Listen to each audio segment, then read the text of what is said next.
হাঁটার প্র্যাকটিস হয় না, রেগুলার যদি আমরা হাঁটার প্র্যাকটিস করি তাহলে ফার্স্ট সেকেন্ড থার্ড এই পজিশনগুলোতে থাকা যাবে।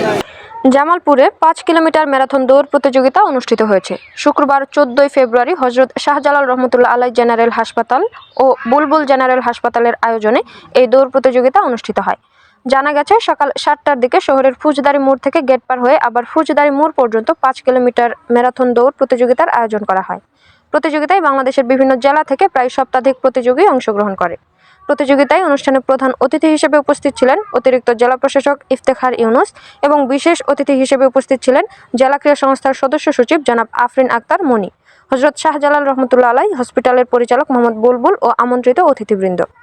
প্রতিযোগিতা শেষে প্রধান অতিথি প্রতিযোগীদের মেডেল পরিয়ে পুরস্কৃত করেন।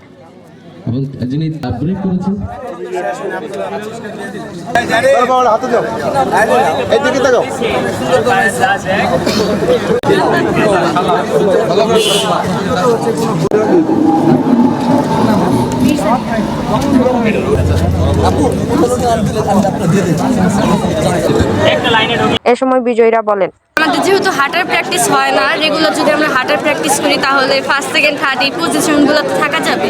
যেহেতু প্র্যাকটিস করি না, এই জন্য ফার্স্ট সেকেন্ড থার্ডে থাকতে পারিনি। আশা করবো আরো প্র্যাকটিস করে নেক্সট টাইম আরো বেটার। আমি জুবাইর আহমেদ। আমরা গাজীপুর থেকে 11 জনের একটা টিম আসছি জামালপুর 5K ম্যারাথনে। আজকে মূলত এই জায়গায় যারা আয়োজন করছে জামালপুর রানার্স কমিউনিটি, তারা জামালপুরে প্রথমবারের মতো একটি ম্যারাথন আয়োজন করছে।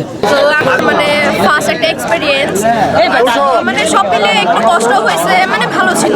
জামালপুর জেলার যে কোনো সংবাদ জানতে জামালপুরলাইভ.com ও জামালপুর লাইভ ফেসবুক পেজের সাথেই থাকুন।